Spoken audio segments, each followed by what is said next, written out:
I'm Natalie, 32 years old and pregnant with my first child. Pregnancy should be magical, filled with anticipation and joy as you prepare to welcome new life. My sister Amber and I were always close despite our complicated relationship. But nothing prepared me for what happened next. I never imagined my own sister would steal something so precious, my ultrasound, and pretend my baby was hers. If you've ever had a family member betray your trust, give this video a like and let me know where you're watching from. This story still breaks my heart to tell. Michael and I had been married for 3 wonderful years before we decided to try for a baby. We lived in a modest 2-bedroom house in suburban Boston. Nothing fancy, but it was our home, filled with love and dreams of expanding our family.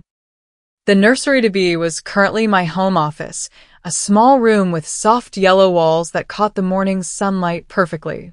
I had already imagined how we'd transform it once our baby arrived. As a pediatric nurse at Boston Children's Hospital, I spent my days caring for other people's children. The irony wasn't lost on me that helping sick kids heal was my passion, yet creating a child of our own proved challenging. For 18 months, we tried. Each negative pregnancy test felt like a tiny heartbreak. I tracked ovulation, changed my diet, tried acupuncture. Anything that might help. Michael remained my rock through it all, never allowing me to lose hope. Amber is my younger sister, just 2 years between us, but sometimes it felt like we were from different planets. Growing up, our relationship was defined by her constant need to have whatever I had. When I got a new backpack for school, Amber would throw a tantrum until Mom bought her an identical one. When I made the volleyball team, suddenly Amber was interested in volleyball too. This pattern continued through our teenage years. My first boyfriend wasn't safe from Amber's attention. My college choice became her college choice, and even my first apartment layout was mysteriously duplicated when Amber moved out. Our parents unwittingly encouraged this behavior. Mom always had a soft spot for Amber. My father described her as delicate and in need of extra attention. Dad tried to remain neutral, but he worked long hours and often missed the subtle dynamics playing out between us. I learned early to keep special things private, to carve out experiences that were just mine. It wasn't healthy, but it was survival. In recent years, Amber's life had been a series of disappointments. She jumped between jobs, retail management, real estate assistant, personal trainer, never sticking with anything longer than 8 months. Her romantic life followed a similar pattern. Guys were initially drawn to her vibrant personality and striking looks. Amber had the same dark hair as me, but with natural waves I'd always envied, and green eyes that people commented on wherever she went. But relationships fizzled once partners discovered her tendency toward dramatic emotions and competitive nature. Her most recent boyfriend, Jackson, seemed different. They dated for nearly 2 years, a record for Amber. He was stable, kind, and worked as an architect. They talked about marriage, about building a life together. Then suddenly, they broke up. Amber was devastated but tight-lipped about what happened. Through mutual friends, I learned that Jackson wanted children and Amber had been hesitant, changing her mind repeatedly until he couldn't handle the uncertainty anymore. After their breakup, Amber's fixation on finding a partner and starting a family intensified. Every conversation circled back to her biological clock, her fears of ending up alone, her jealousy of friends posting baby announcements on social media. I tried to be supportive while gently suggesting therapy might help her work through these feelings.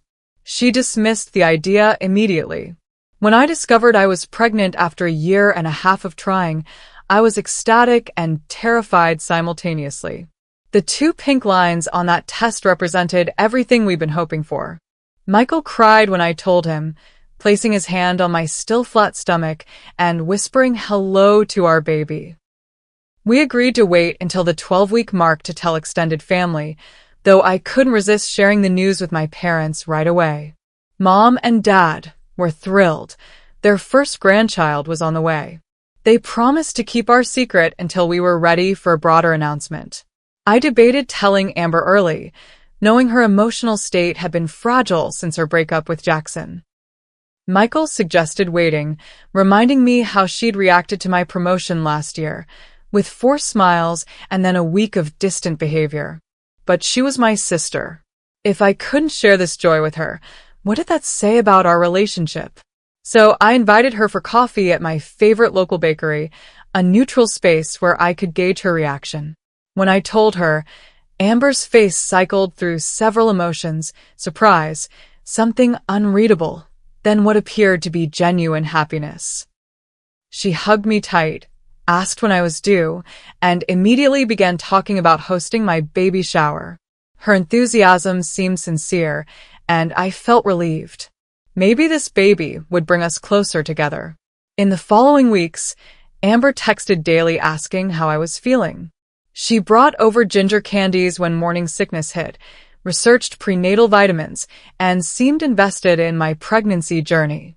Yet something felt off about her sudden, intense interest. The questions became increasingly specific about my doctor's appointments, the exact dates of ultrasounds, which hospital I deliver at. I attributed my unease to pregnancy hormones, making me paranoid. Then I caught her looking through my purse one afternoon while I was in the bathroom. When confronted, she laughed it off, saying she was looking for a mint. I didn't mention that the mints were visible in the outer pocket, nowhere near where her hands had been. Looking back, I should have recognized these as the first red flags. But I wanted so badly to believe my sister was simply excited about becoming an aunt. I ignored the warning signs, a decision I would soon regret. My first trimester was rough. Morning sickness hit me hard, except it wasn't just morning sickness, it was all-day sickness. I lost 7 pounds instead of gaining weight, something my doctor monitored closely. The fatigue was unlike anything I'd experienced before.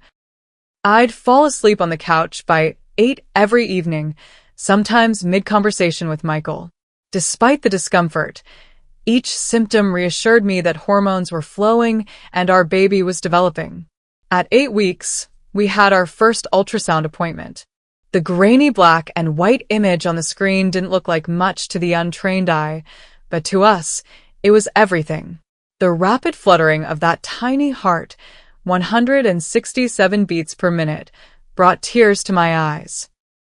The technician printed several copies, which immediately became my most treasured possession. One went into my wallet, one on the refrigerator, and the others in a special memory box I'd purchased specifically for pregnancy mementos. When we reached the 12-week mark, Michael and I hosted a small dinner party to share our news with close friends and extended family. I prepared my grandmother's lasagna recipe, and Michael decorated the dining room with subtle hints: a small pair of baby shoes as the table centerpiece, sonogram photos tucked into the corner of a framed family picture.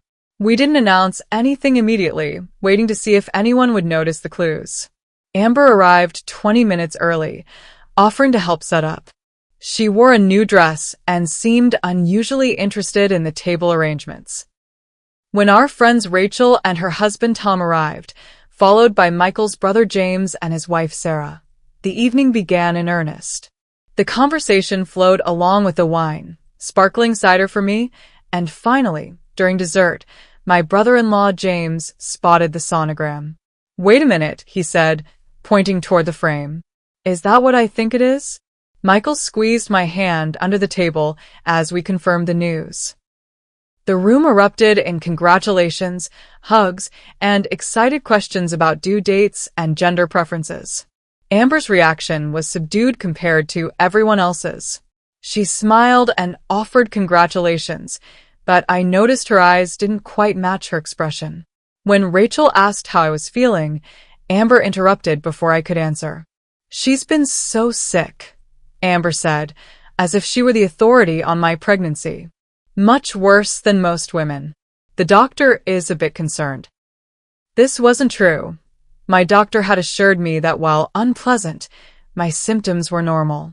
When I corrected her, Amber laughed it off as a misunderstanding, but I caught a flash of something in her expression. Annoyance? Embarrassment? I couldn't quite place it. As weeks passed, Amber's presence at our house increased. She dropped by unannounced, offering to help with chores or bringing prenatal-friendly snacks.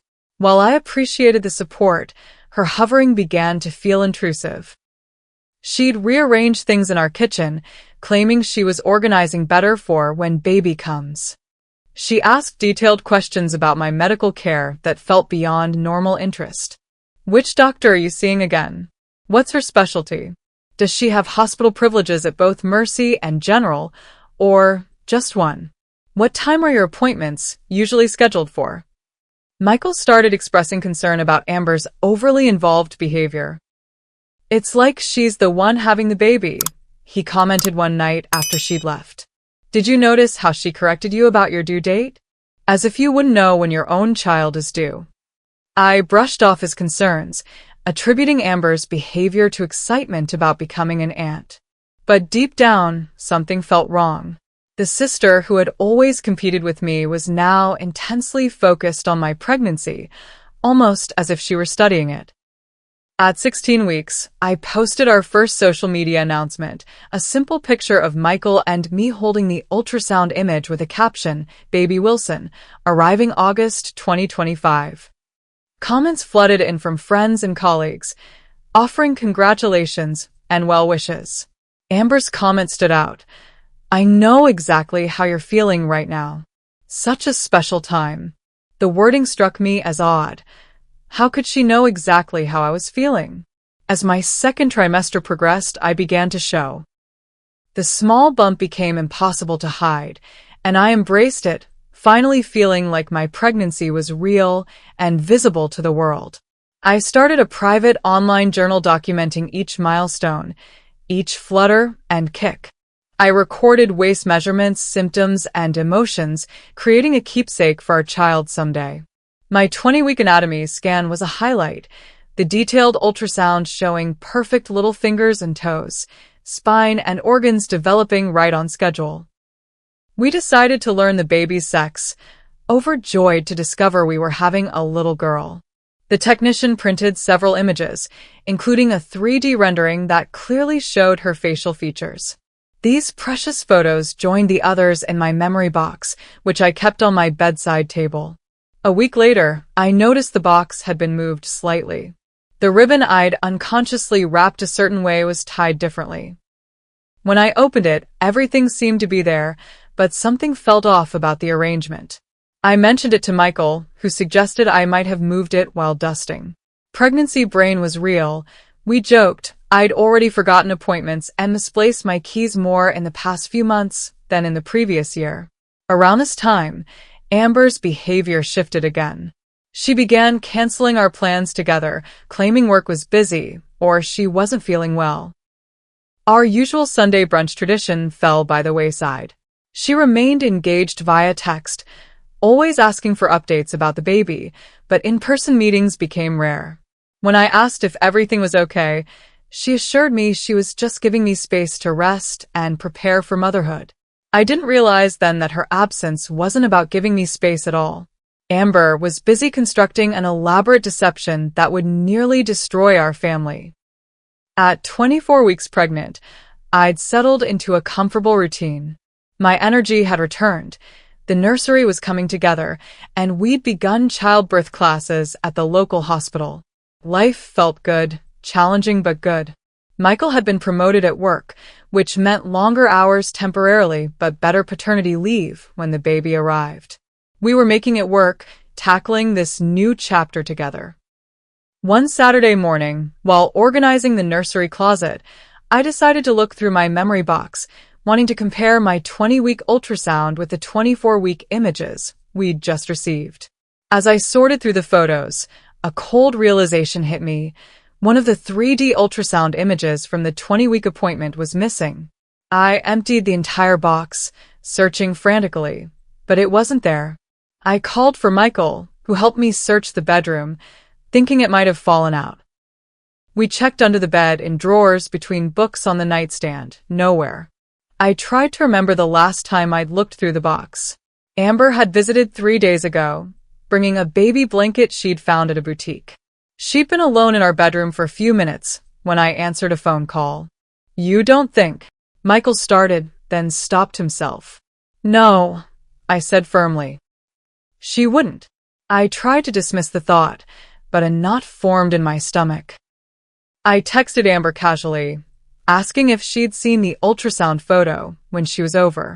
She replied quickly, too quickly, denying she'd been in the bedroom at all during her visit. This was an obvious lie. I'd walked in and found her looking at the framed photos on our dresser. 2 days later, my friend Rachel called, her voice bubbling with excitement.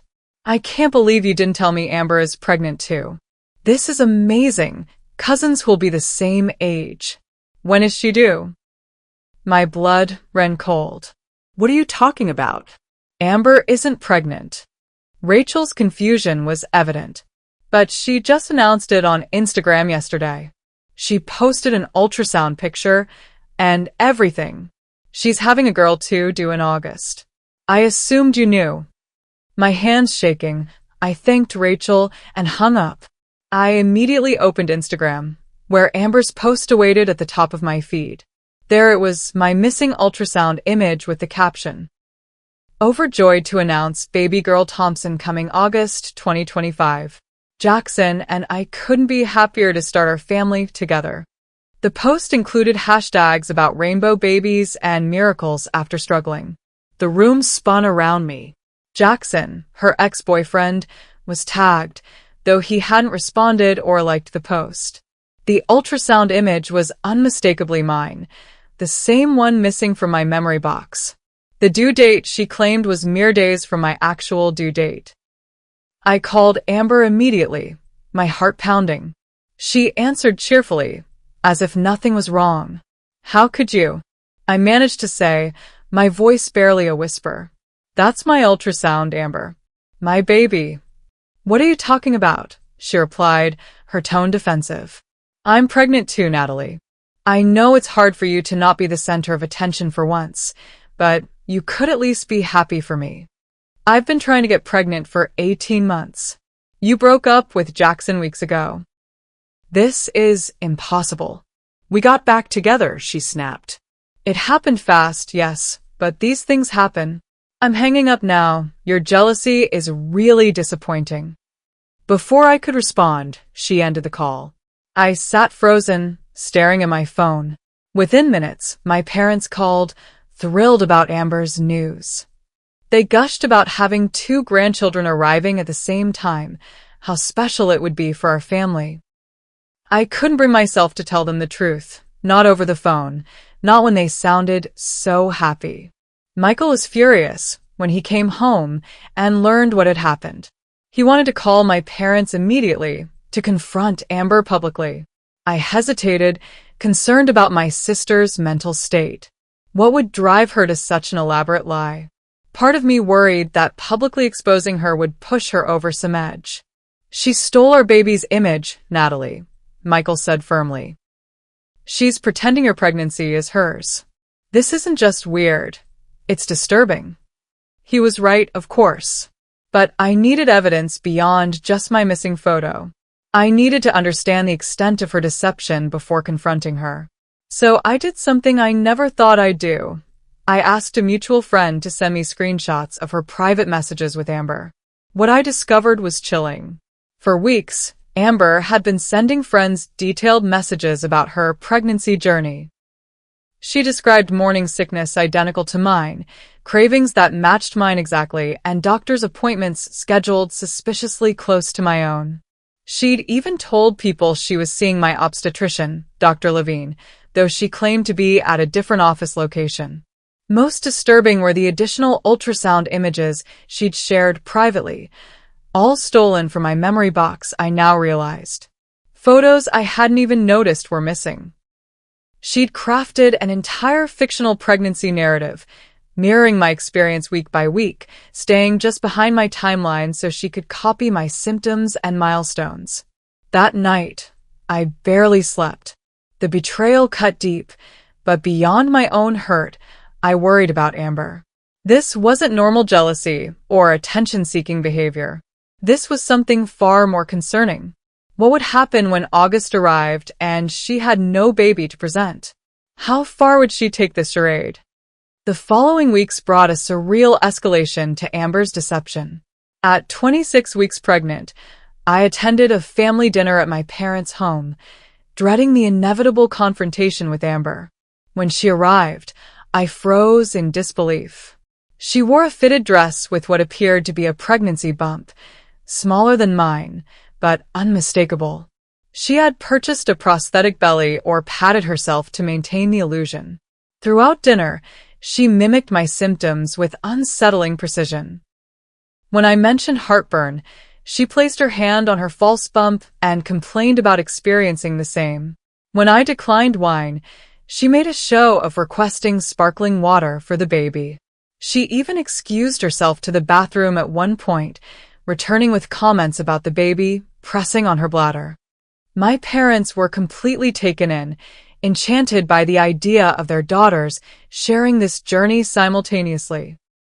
Mom talked excitedly about the joint baby shower she was planning, while Dad beamed with pride at the thought of 2 grandchildren. I remained mostly silent, watching this performance unfold, still uncertain how to address it without causing a family implosion. Michael squeezed my hand under the table, his expression conveying both support and concern. We'd agreed to gather more evidence before confronting Amber and my parents, but watching this charade was becoming unbearable. 3 days after my gender reveal party, where close friends and family celebrated our news of expecting a girl, Amber announced on social media that she too was having a girl. The timing was no coincidence. She'd waited just long enough to make it seem like her appointment had fallen after mine, rather than copying my news outright. The situation grew more bizarre when I discovered Amber had created a baby registry with items nearly identical to those on my own. The same crib, the same stroller system, even the same unique handmade mobile I'd found from an artisan in Maine. When friends mentioned the similarity, she laughed it off as sister telepathy. More concerning was learning that her new boyfriend, Brian. Yes, suddenly there was a Brian instead of a reconciled Jackson, believed completely in her pregnancy. Through social media, I gleaned that they'd met only weeks ago at a coffee shop. He appeared in her photos proudly touching her fake bump, accompanying her to what she claimed were doctor's appointments.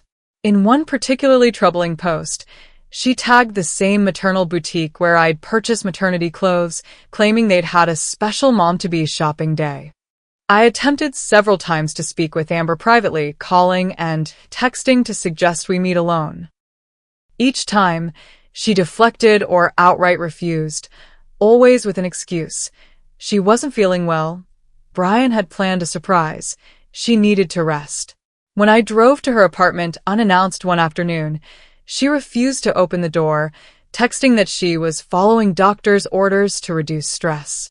Finally, I convinced her to meet at our parents' house, thinking a neutral location might help. This proved disastrous. When I calmly presented the evidence, the stolen ultrasound images, the copied timeline, the impossibility of her pregnancy given her recent relationship status, she erupted in tears. Between sobs, she accused me of trying to ruin her happiness out of jealousy. My parents, witnessing this breakdown, immediately rushed to comfort her. "Natalie, how could you say such things?" my mother demanded, her arm around Amber's shoulders. "Your sister is pregnant. Why would she lie about something so important?" "Because she's done this before," I countered, my voice rising despite my efforts to stay calm. "She's always wanted what I have. But this time it's gone too far." "You've always been jealous of your sister's happiness," my father said, his disappointment evident. "I thought you'd grown out of this competition." I was stunned into silence. Somehow, I had become the villain in this scenario. Amber continued to sob dramatically, while shooting me triumphant glances when our parents weren't looking. Michael, who had remained silent until this point, finally spoke up. "With all due respect," he said firmly, "Amber stole our ultrasound images. We have proof." She's lying to everyone, including Brian. This isn't healthy, and enabling it isn't helping anyone. My parents dismissed his concerns as loyalty to me, suggesting we leave to let Amber rest. As we drove home, the full weight of the situation crushed down on me. Not only was my sister perpetuating an elaborate fraud, but my parents were unwittingly supporting it. Worse, they now viewed me as the problem. The stress began affecting my actual pregnancy. At my 28-week appointment, Dr. Levine noted my elevated blood pressure with concern. She asked about stressors in my life, and the whole story came tumbling out. Her expression shifted from professional interest to genuine alarm as I explained the situation. "Natalie, this level of stress isn't good for you or your baby," she warned. "I'm concerned about the potential for preeclampsia if your blood pressure remains elevated. You need to prioritize your health and your baby's well-being, even if that means creating distance from this situation temporarily." Her medical advice gave me permission to step back. Michael and I agreed to limit contact with my family until after the baby arrived, focusing instead on preparing for our daughter's birth in a positive environment. We changed our phone numbers, adjusted privacy settings on social media, and informed close friends about the situation, asking them not to share our personal information or updates. During this period of limited contact, Michael took it upon himself to reach out to Jackson, Amber's ex-boyfriend whom she initially claimed was her baby's father. Jackson confirmed they hadn't spoken in months, let alone reconciled. He was shocked to hear about her pregnancy claims and expressed concern about her mental state. Armed with this additional confirmation, I compiled all evidence. Timestamps on my original ultrasound images, medical records confirming my appointments, screenshots of Amber's posts, testimonies from friends about her contradictory statements. I hoped this documentation would eventually help my parents understand the gravity of the situation. Meanwhile, Amber's deception continued to escalate. She began borrowing my maternity clothes from our parents' house, where I'd stored some items from my first trimester. She posted photos wearing my distinctive blue maternity dress, the one Michael had given me for our anniversary. She copied my pregnancy workout routine, my nutritional choices, even the books I'd mentioned reading about childbirth. The breaking point came when Amber announced on social media that her due date was August 12th, the exact date Dr. Levine had confirmed for my delivery. No longer was she maintaining even the pretense of a different timeline. She had fully co-opted my pregnancy as her own, down to the very day our daughter was expected to arrive. As my third trimester progressed and the reality of impending motherhood set in, I struggled to balance preparing for our baby with the ongoing family drama. The nursery was ready, hospital bags packed, birth plan finalized, all the practical aspects were in order. But the emotional toll of Amber's deception and my parents' misplaced support weighed heavily on me. How would we navigate family visits after the birth? Would Amber maintain her charade even then? How would she explain her own lack of a baby when August 12th arrived? These questions would be answered sooner than I expected, and in a way none of us could have anticipated. At 32 weeks pregnant, Dr. Levine referred me to a maternal fetal medicine specialist for additional monitoring due to my persistent high blood pressure. The appointment was scheduled for a Tuesday morning at Boston Maternal Care, a practice affiliated with the hospital where I planned to deliver. Michael took the morning off work to accompany me, both of us anxious about what the specialist might say. The evening before the appointment, I received a text from Rachel that made my heart drop. Just heard Amber talking about her appointment with a specialist tomorrow at Boston Maternal Care. Weird coincidence, right? No coincidence at all. Somehow, Amber had learned about my referral and scheduled her own appointment at the same practice, likely on the same day. Rather than alert the doctor's office about the situation, Michael and I made a decision. We would allow events to unfold naturally. If Amber had indeed made an appointment using false pretenses, medical professionals would quickly identify the deception. We arrived at the office 15 minutes early, checking in and taking seats in the waiting room. I felt strangely calm, as if we'd reached a turning point where truth would finally prevail.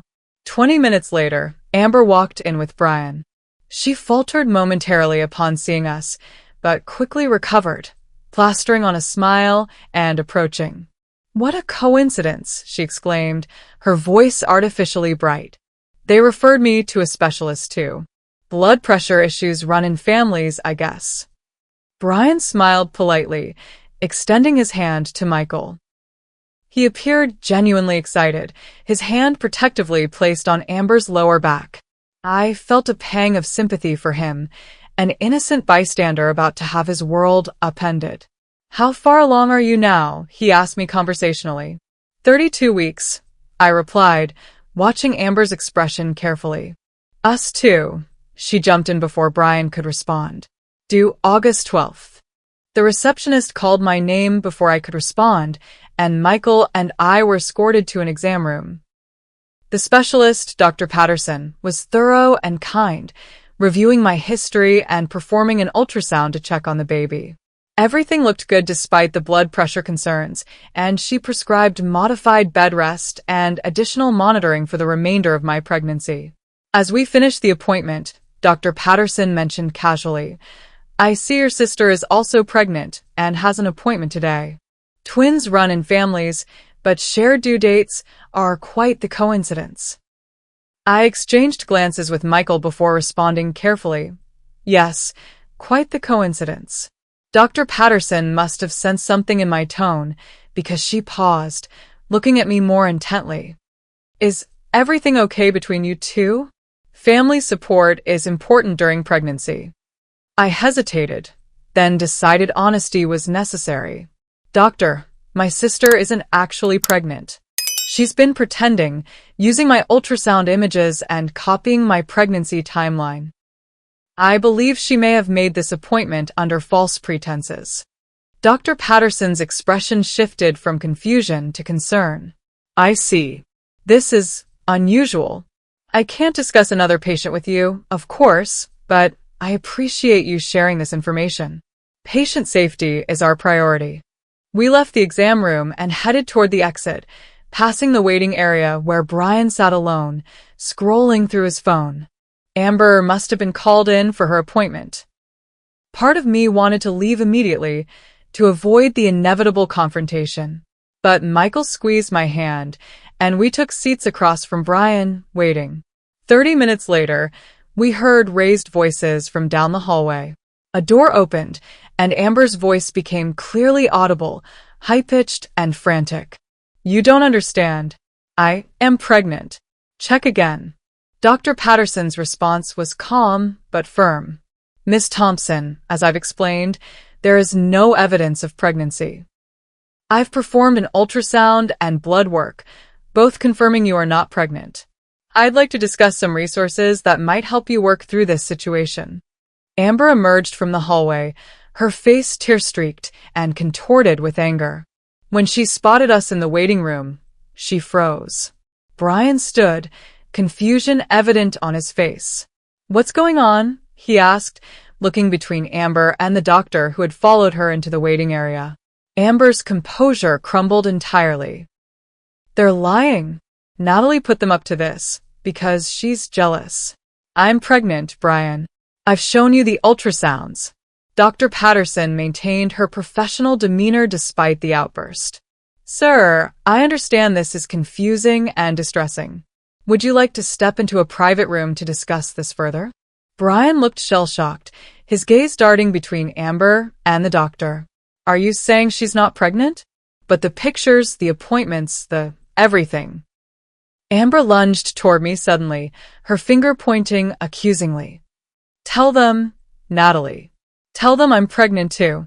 Why are you doing this to me?" A security guard appeared, summoned by the receptionist who had triggered a silent alarm.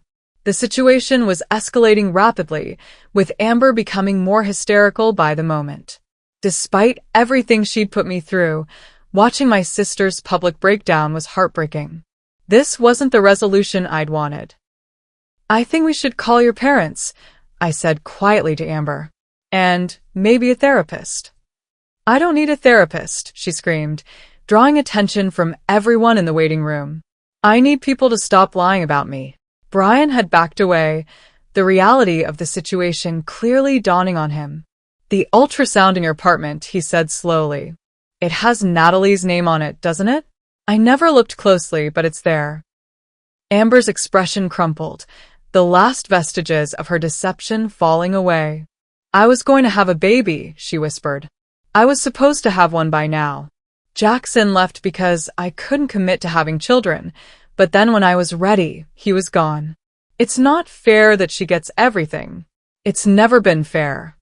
The raw pain in her voice pierced through my anger. This wasn't just jealousy or attention-seeking behavior.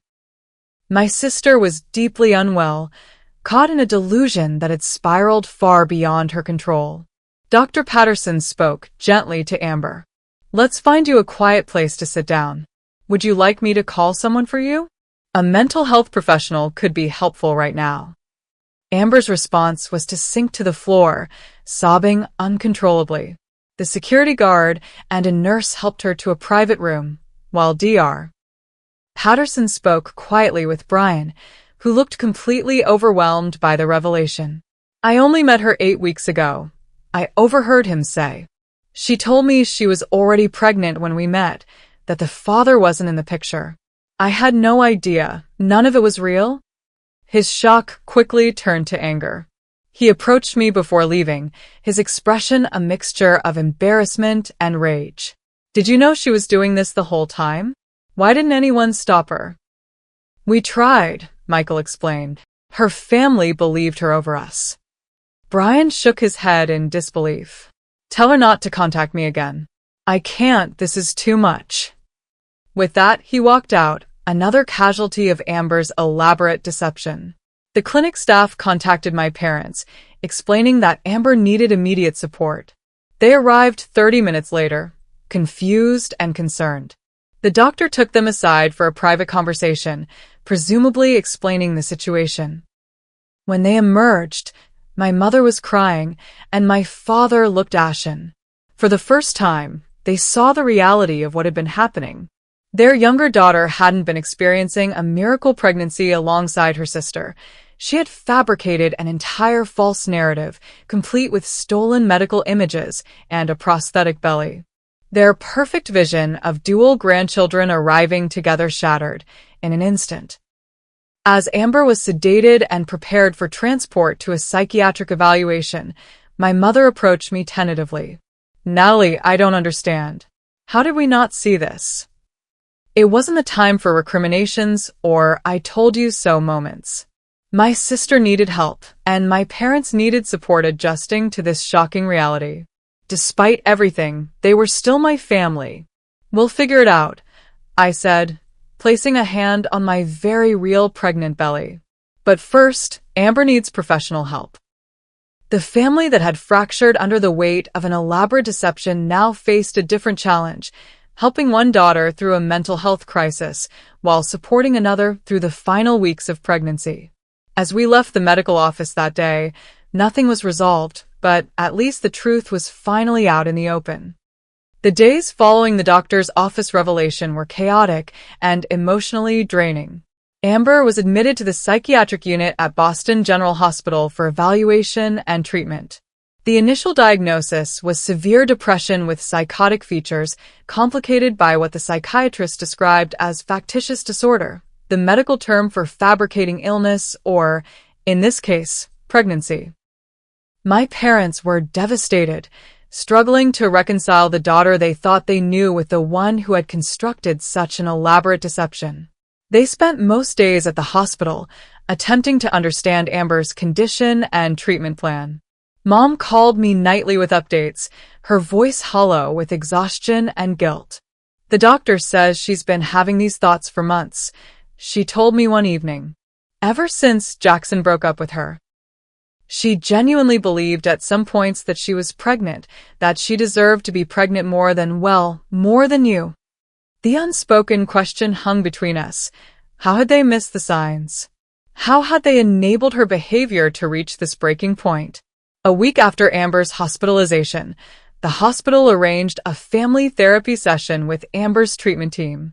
Michael offered to come with me, but I decided to attend alone with my parents. This was something the three of us needed to address together before bringing partners into the conversation. The session was brutal in its honesty. Amber, heavily medicated but lucid, sat across from us in a conference room, a social worker and psychiatrist facilitating the discussion. She looked smaller somehow, the false confidence stripped away along with the prosthetic pregnancy belly she'd been wearing. "I want to understand why," I said when given the opportunity to speak. "Not just why you pretended to be pregnant, but why my pregnancy specifically. Why steal my ultrasound? Why copy my due date?" Amber stared at her hands for a long moment before answering. "Because you always get everything first," she finally said, her voice barely audible. "You got married first, you got pregnant first. You're the nurse saving children while I can't even keep a job for a full year. Mom and Dad are always so proud of you." "That's not true," my mother interjected. "We've always been proud of both our girls." The therapist raised a hand gently. "Mrs. Wilson, please let Amber express her feelings without contradiction. These are her perceptions, whether or not they align with your intentions." Amber continued, her words gaining strength. "When you announced your pregnancy, it was like something broke inside me. Jackson left because I couldn't decide about having children, and then suddenly you're having one, and everyone's so excited. I felt invisible. I thought if I was pregnant too, people would see me again. But then it wasn't enough to be pregnant. I needed to have what you had, the same due date, the same gender, the same experience." The psychiatrist explained that Amber's behavior reflected deeper issues than simple jealousy. Years of comparison, perceived favoritism, and recent relationship trauma had culminated in this break from reality. The fake pregnancy became a way to secure love and attention she felt she was missing, while simultaneously attempting to reclaim a sense of identity separate from being Natalie's sister. My parents were forced to confront their role in the dynamic. Dad admitted he'd often compare us growing up, usually favoring my achievements because they were more conventional and easier to understand. Mom acknowledged treating Amber as more fragile, creating a self-fulfilling prophecy where Amber never developed resilience. For my part, I recognized how I'd withdrawn over the years, protecting myself from Amber's competitive nature rather than addressing it directly. In trying to avoid conflict, I'd helped maintain an unhealthy pattern. The session ended with no neat resolution, just a commitment to continued therapy and honest communication. As I prepared to leave, Amber asked if she could speak to me alone for a moment. The therapist approved and my parents stepped out. "I'm sorry," she said simply. "I know that doesn't fix anything, but I am sorry."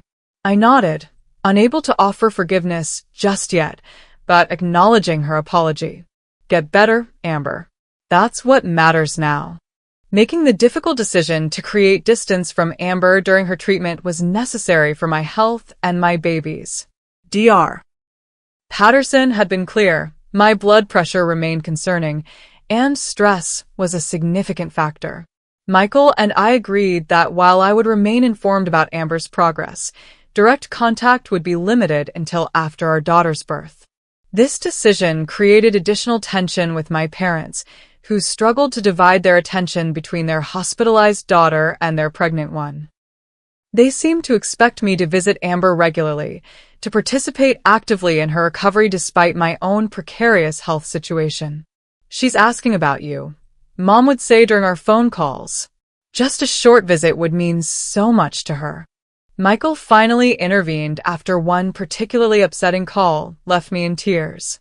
He phoned my parents directly, explaining in no uncertain terms that my health and our baby's well-being had to be the priority. "Natalie will be there for Amber when she can," he told them. "But right now, she needs to focus on bringing your grandchild safely into the world. That has to be enough." His firmness created a boundary my parents reluctantly respected, though the underlying tension remained. They visited us less frequently, divided between hospital visits with Amber and preparations for their grandchild. When they did come over, conversations felt strained, important topics avoided in favor of superficial discussions about nursery colors and baby clothes. The impact on our extended family varied widely.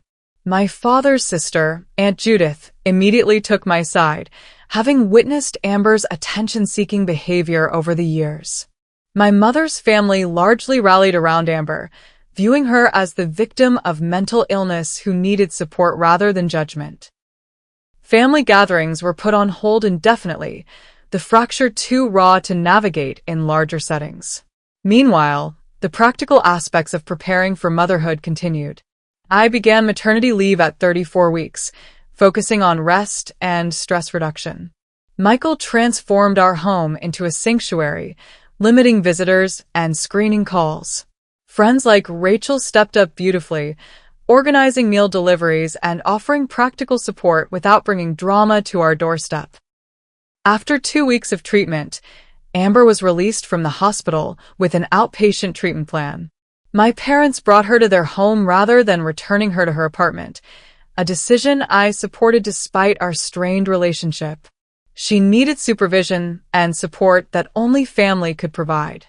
During her first week home, Amber sent me a letter, handwritten on actual stationery, not a text or email. In it, she expressed genuine remorse, acknowledging the hurt she'd caused and the trust she'd broken. She explained that her therapist had suggested writing as a way to communicate honestly without the pressure of face-to-face interaction. "I don't expect forgiveness," she wrote. "I'm not even sure I deserve it. But I want you to know I'm working hard to understand why I did what I did. The doctors say it will be a long process, but I'm committed to getting better. Not just for you or mom and dad, but for myself." The letter touched me, its vulnerability suggesting real progress. I wrote back a brief note expressing appreciation for her honesty and wishing her well in her recovery. It wasn't reconciliation, but it was acknowledgement, a small first step. Amber's initial progress in therapy seemed promising, but after returning to our parents' home, she experienced setbacks. Mom reported that she'd stopped taking medication consistently and had missed therapy appointments. She'd become fixated on my approaching due date, repeatedly asking when she could meet her niece and making comments about how she almost had a daughter too. These reports concerned me deeply. Despite professional intervention, Amber seemed unable to fully separate herself from the pregnancy narrative she'd created.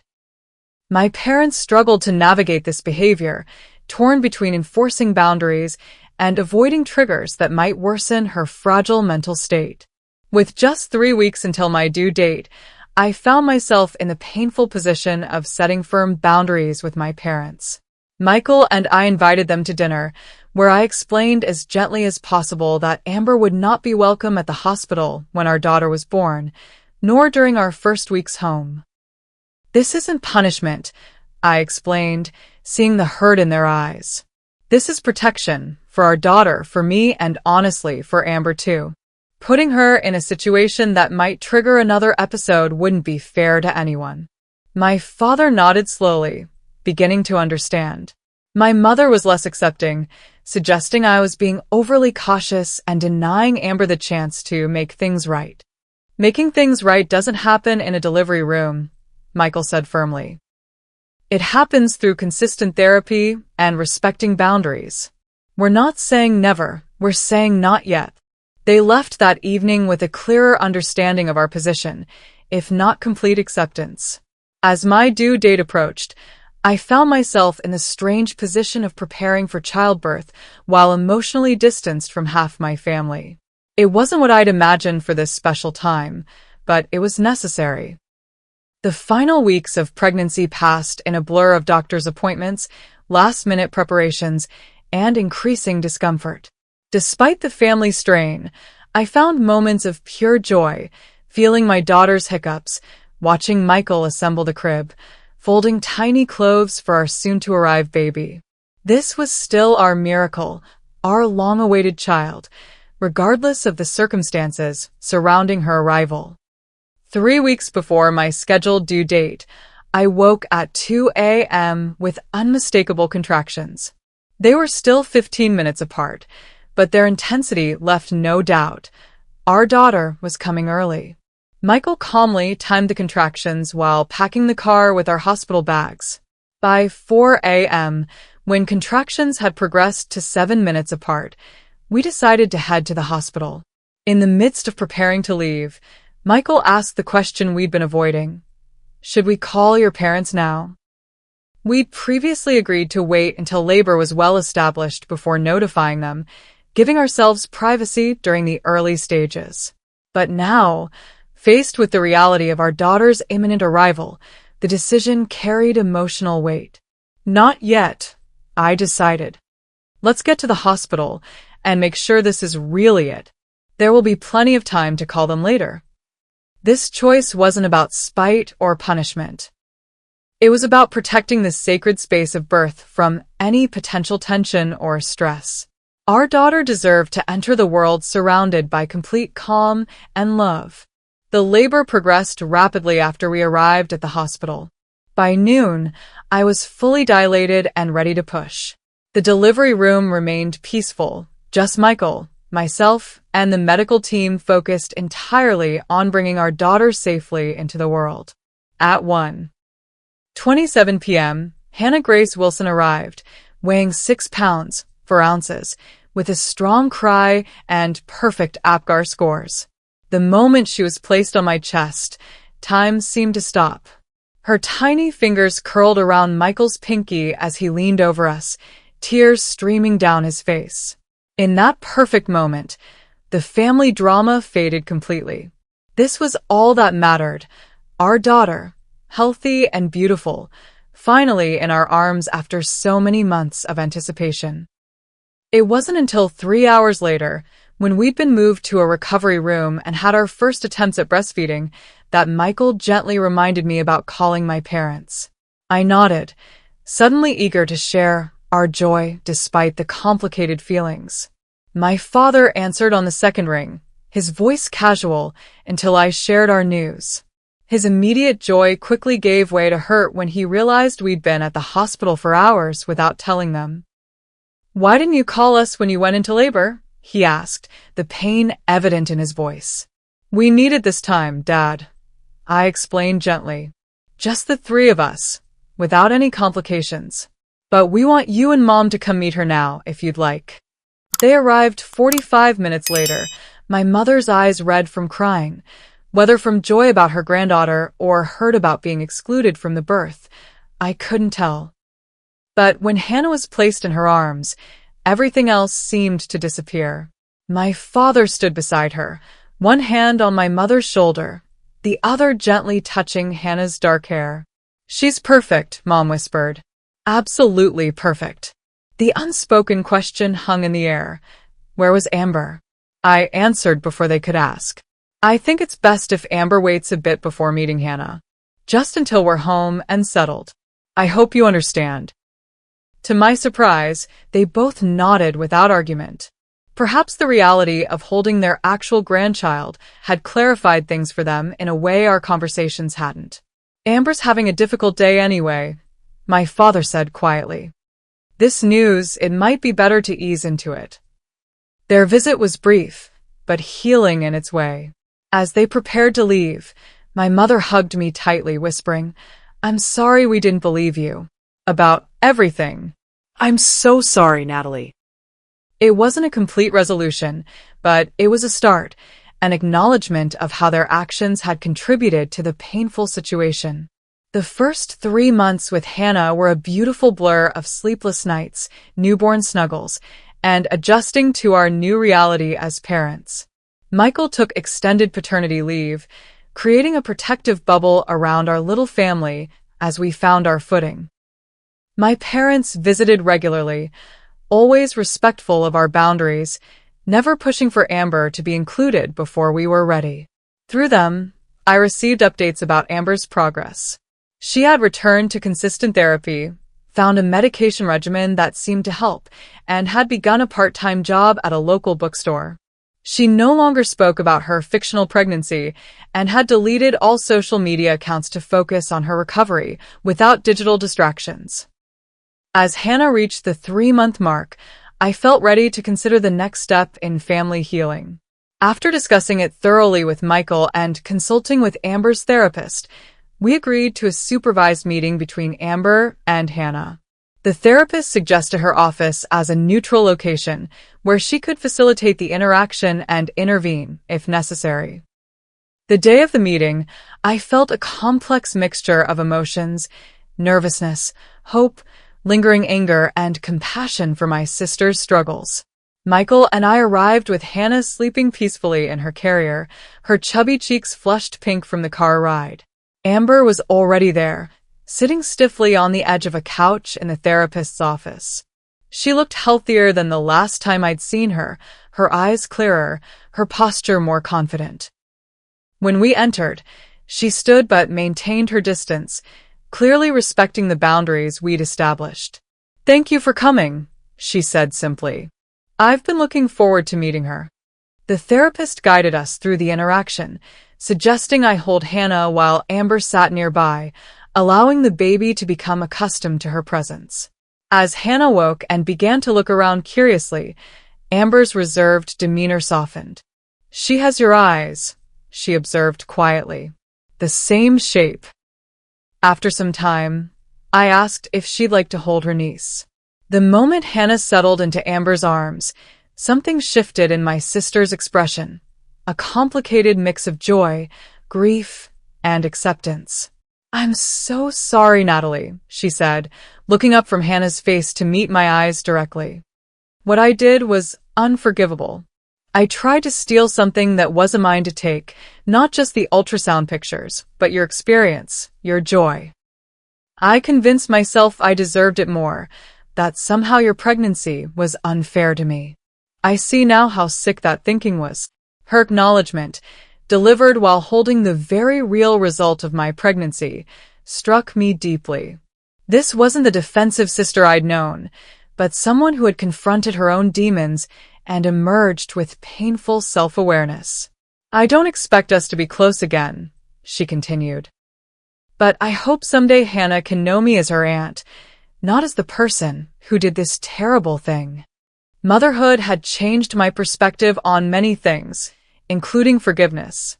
The fierce love I felt for Hannah made me understand both the depth of Amber's pain and the importance of healing family wounds if possible. Not for my sake or even for Amber's, but for Hannah, who deserved to know her family, the healthy, healing versions of them. "It will take time," I said honestly. "Trust rebuilds slowly. But we're here today, and that's a start." Over the following months, our parents worked diligently to rebuild their relationship with Michael and me.